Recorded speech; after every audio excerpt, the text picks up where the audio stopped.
Assalamualaikum warahmatullahi wabarakatuh. Innal hamdalillah wassalatu wassalamu ala rasulillah wa ala alihi washabbihi wa man tabi'ahum bi ihsan ila yaumil qiyamah.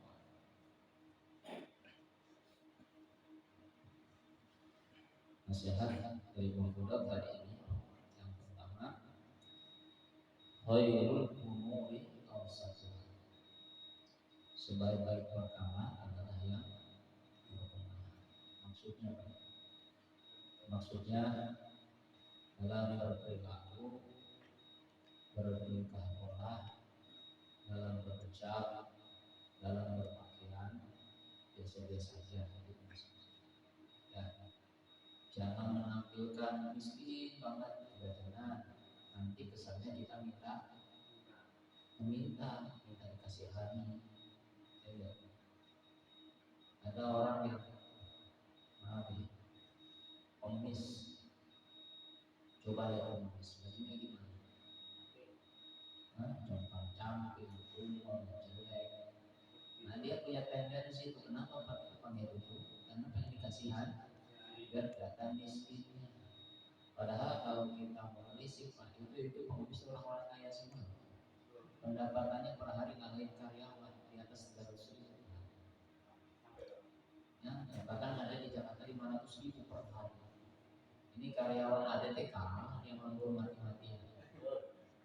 Ya, jadi kenapa mereka berpenampilan seperti itu? Karena pengen lihat orang miskin. Nah kita jangan. Walaupun kita di dalam keadaan susah, ya, ekonomi susah, katakanlah kita orang miskin, jangan menampilkan orang miskin yang biasa, yang biasa. Kemudian ya, jangan pula kita menampilkan diri kita seperti orang kaya, temperament, ya, naik mobil dipaksain karena renta, betul kan? Kemudian naik motor, yang bunyinya 10 km nggak kedengeran tuh, motornya masih cuma 10 kilo, ya, maksain, ya, pakaian keren, padahal duitnya pas-pasan, nyicil lagi, betul kan? Padahal tinggal dikontrakan, lagunya kayak sultan, nggak usah, ya. Sebab kalau kita berpenampilan memaksakan diri seperti itu, justru kita sendiri yang tersisa. Kenapa? Karena kita telah membohongi diri sendiri. Udah, maksudnya gini, hiduplah apa adanya, ya. Hiduplah sebagaimana kamu ada. Be yourself, kalau bahasa orang Cina. Jadilah diri kamu sendiri, jangan memaksakan menjadi orang lain. Kita ini kadang-kadang karena saking banyaknya tontonan yang ditonton selebritis. Kalau kita nonton infotainment yang ditonton apa? Kan kemewahan, betul. Jalan-jalan, makan di restoran, apalagi pak, pesta, wes pokoknya makan mewahan dunia lah. Kita terobsesi pengen kayak gitu. Lantas memaksakan diri pakaian kayak selebritis, mobil kayak selebritis, kayak gitu. Capek. Betul. Udahlah. Artinya apa nih? Sebaik-baik perkara pertama. Kalaupun kita miskin, jangan memperlihatkan kemiskinan. Kalaupun kita kaya, jangan memperlihatkan kita biasa. Sebab ini. Sebab kalau kita miskin, kemudian kita berpakaian biasa aja, tidak menampilkan kemiskinan, itu pertanda kita punya harga diri. Betul ya? Biarpun kita miskin, kita nggak boleh hina orang. Biarpun kita miskin, kita jangan nangis. Kita punya harga diri, hormat. Sebab apa? Pengemis itu walaupun penghasilannya ratusan ribu per hari, tapi dia hina. Bahkan dalam kata Nabi SAW, orang yang di dunia kerjanya mengemis saja, ya, maka tidak akan ditambah kecuali satu kehinaannya. Gak bakalan mulia sampai akhirnya tetap hina. Kenapa dia sendiri menghinakan diri? Walaupun duitnya banyak, tapi tetap aja manusia itu sebenarnya dia hina. Yang kedua, namun sudah dari orang yang mengemis-ngemis di akhirat kata Rasulullah, ya, Allah akan bangkitkan dia dengan wajah yang tanpa daging, tengkorak. Nah, ini jadi gitu ya. Jadi walaupun kita miskin, jangan menampilkan kemiskinan. Kenapa? Bahwasanya kita ini punya harga. Ya, kalau saya miskin, saya masuk kemis. Betul kan? Kemudian kalau kita kaya, biasa aja berpakaian sebagaimana orang biasa. Supaya apa? Supaya kita tidak sombong, supaya tidak timbul arogan, ujub, merasa bangga diri. Ya, yang kedua apa manfaatnya apa kalau kita orang kaya berpakaian biasa? Insya Allah selamat. Ya, orang kaya pakaian sederhana, insya Allah betul. Ya, tidak bakalan dirampok, tidak bakalan curi. Ya kan sederhana. Coba kalau orang kaya, masya Allah, ya, mentang-mentang orang kaya mobilnya yang minggu gonta ganti, yang rumahnya 10 lantai, perhiasan waktu dipakai 10 jari cincin semua. Kalau sebagai pelak motor, ya enggak. Kira-kira yang begitu kalau jalan di tengah keramaian mancing copet, diintai rampok nggak? Jadi sebetulnya orang kayak gini pada saat memamerkan kekayaan sudah undang apa? Musibah. Tapi kalau orang kaya pakainya sederhana, aman. Satu sisi dia terhindar dari pasif sombong, yang kedua aman. Paham ya di sini ya? Ini dalam segala hal, dalam ucapan pun jangan lebay, lebay. Biasa. Ya, kalau kita ngobrol sama orang pun, walaupun kita ini memiliki banyak hal, nggak usah diungkapin sama orang. Ya, kalaupun kita miskin, gak usah diceritain kemiskinan kita besar. Ya, ada orang miskin, maka dia setting bahasanya sudah kelihatan miskin. Saya ini hidup susah, Pak. Makan saya cuma seminggu sekali, Pak. Ilmu saya kelaparan, Pak. Itu kan lebay namanya. Orang miskin tapi dibuat-buat supaya kelihatan miskinnya bohongnya. Orang kaya juga sama, biasa aja, jangan terlalu diubah. Dengerin deh orang kaya ngomong, rumah gua banyak tahu, bini gua 4, besok ganti. Kurang aja. Emang ganti mobil apa gini? Kayak gitu, lebay nggak? Ya, maaf ya kawan ini kalau sarapan di Indonesia bro, kalau siang gua di Cina, makan malam di Jepang. Wah itu lebay nggak kira-kira? Preks ya kan itu kan. Jadi gak usah ya, walaupun kita banyak duit, ngomong kita biasa saja. Ya, itu maksudnya. Karena sesuatu yang berlebihan itu justru apa? Justru bikin orang enak, betul nggak? Orang enak. Yang kita aja nih, kita yang lihat begitu enak. Pembayaran semua di sini gitu kan. Nah, itu yang pertama. Lalu yang kedua, perhatikanlah apa yang disampaikan, apa yang diucapkan. Jangan kau perhatikan yang menyampaikan. Mananya begitu, mananya begini. Kalau suatu saat kita mendengar ada nasihat, ucapan-ucapan yang baik, kata-kata hikmah, perhatiin tuh inti sari yang diomongin itu apa. Wah orang ini menyampaikan nasihat luar biasa, ngajarin kita sabar, ngajarin kita tawadu, ngajarin kita sama. Perhatiin tuh apa yang disampaikan. Jangan memperhatikan yang ngomong. Tantang, gue pengen tahu siapa yang ngomong nih.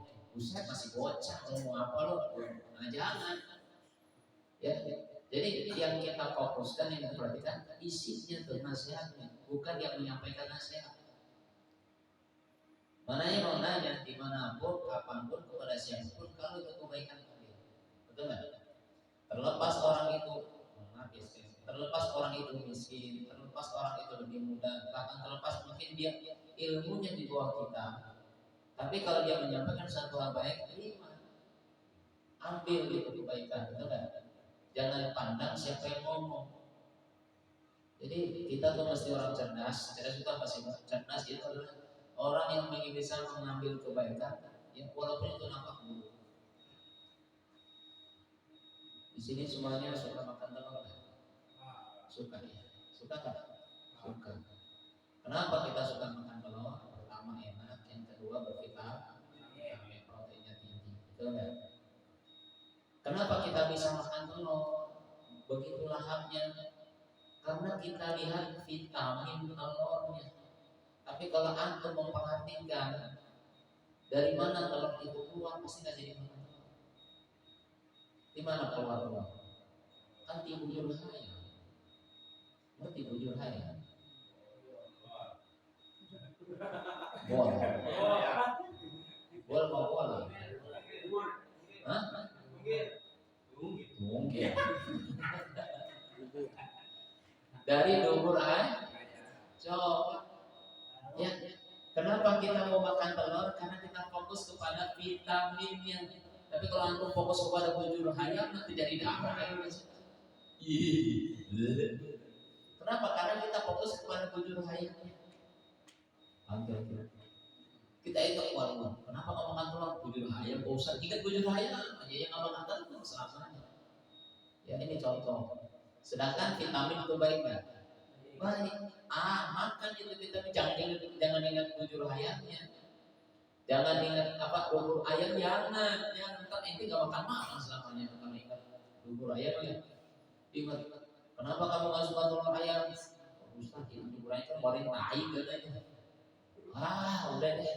Selamanya nggak makan telur. Betul nggak? Subhanallah. Paham ya? Itulah kita ketika menerima kebaikan. Ya jangan biasa kayak ngomong. Kadang-kadang ada orang yang kita anggap remeh, ada orang yang kita anggap rendah, ada orang yang kita anggap nggak ada apa-apanya. Ternyata dia memiliki sesuatu yang membuat kita terperangkap. Ternyata ibu kaget ya. Betul. Ada satu kisah anak kecil dia jualan manis. Ini sebetulnya video sih, ya, video inspiratif video. Jadi video ini sengaja ini sandiwara doang, tapi ini luar biasa. Jadi ada satu video di dalamnya itu menampilkan seorang anak yang sedang menjual buah-buahan. Jualnya nggak banyak, Pak. Yang buah-buahan mangga, namanya bocah di jalan. Jadi tuh ada perjanjian. Ya, ada yang beli. Nah gimana? Jualan berapa biji di pinggir jalan? Orang kan lebih sering belinya di toko. Itu kan jual makanan. Ada yang beli? Ya, gitu. Maka ada orang lain perhatikan dari jauhan. Kita karunya amat orang beli gitu kan. Diperhatiin. Mukanya melas seperti itu bocah. Dari pagi sampai malam siang nggak dapat pembeli. Sampai sore sampai ketiduran. Maka orang kaya tadi sehari mendekati Tuhan. Si bapak tadi orang kaya tadi bukan yang beli tapi pengasih duit. Kasihan ya, karena kasih diperhatiin bocah bukan ada pembeli sampai sore ketiduran. Sana lagi ketiduran dia sampai dibangunin. Bangun. Ada apa om? Mau beli ya? Enggak, saya mau ngasih kamu uang. Kenapa om? Karena kamu dari tadi pagi sampai nanti ada pembeli ini ambil.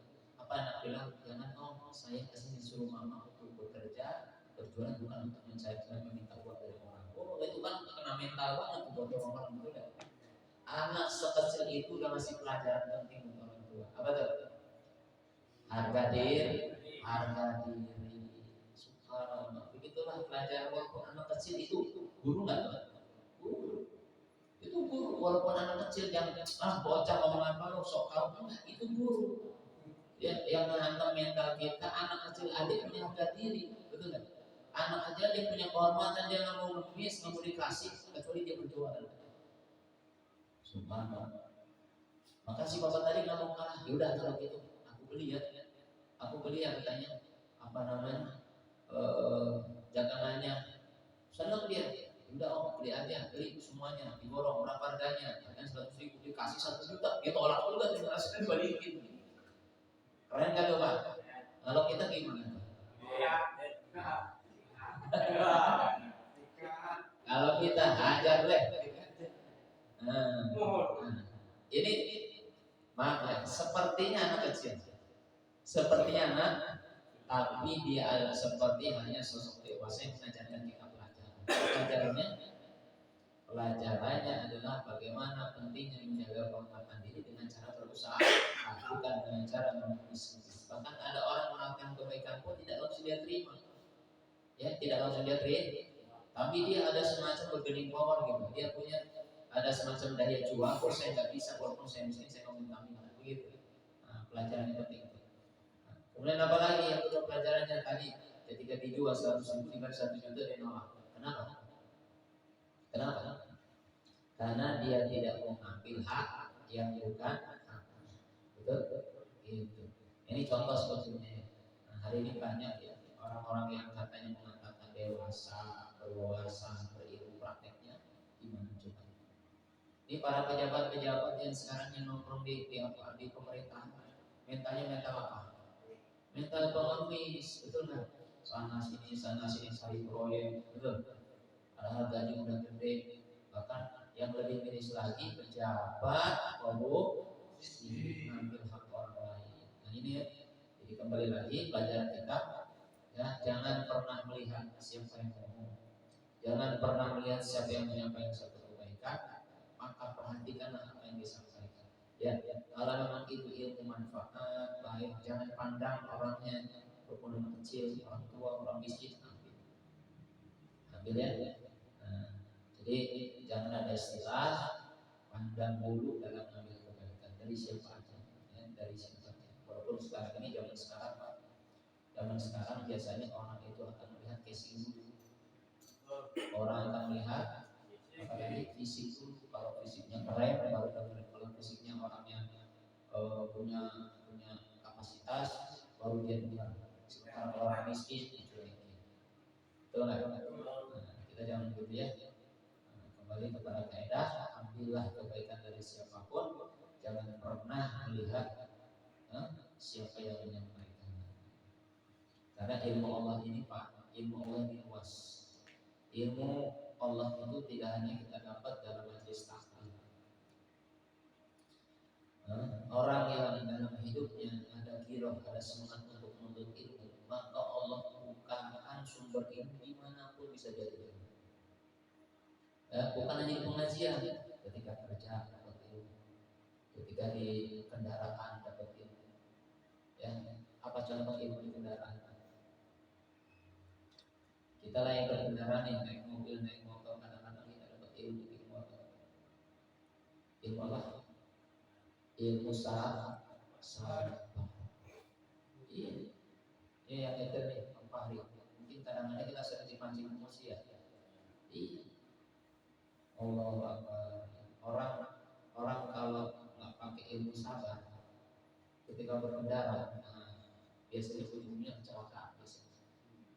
Karena memang faktor utama kecelakaan itu bukan karena kendaraan, karena faktor mental,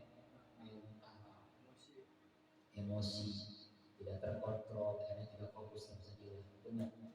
Ngegas itu kan mulai dari mana? Kan dari mental. Mental yang tidak terkontrol, terkendali, ya sudah larinya ke kaki, ngegas, brake. Apalagi contoh lagi ketika kita melihat ada kecelakaan, biasanya kenapa? Karena orang melanggar lalu lintas. Allah ya. Ini lampu udah merah nih, tapi orang masuk merobot juga ke lampu merah. Yang sana jalan juga bertabrakan. Terjadi gara-gara apa? Gara-gara mental. Maka ketika kita berkendara, ada aturan ya ikutin aja gitu kan. Ikutin aja insya Allah selamat. Betul nggak? Ketika kita lagi jalan, apa namanya penyempitan, yang tadinya 3 jalur jadi 1 jalur, otomatis kan macet.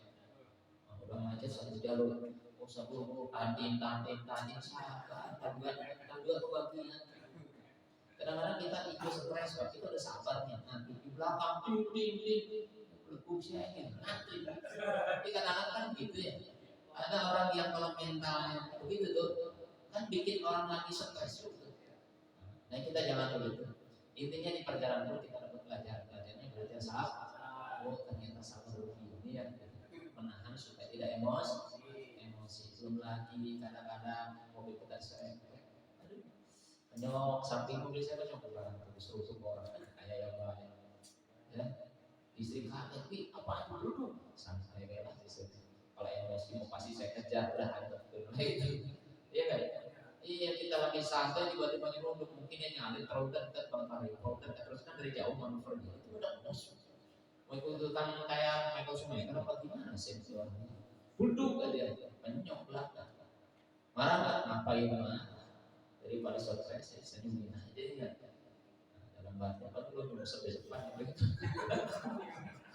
Macam-macam sama Ustaz itu kurang aja. Kita nggak punya dosa diseruduk sih ya. Oh, udah senyumin aja lah. Masih ada banyaknya tuh anak. Jadi semua lecet lah, biarin lah. Baik ya, misalnya. Jadi intinya ambil pelajaran di mana saja, dari siapa saja, apa saja.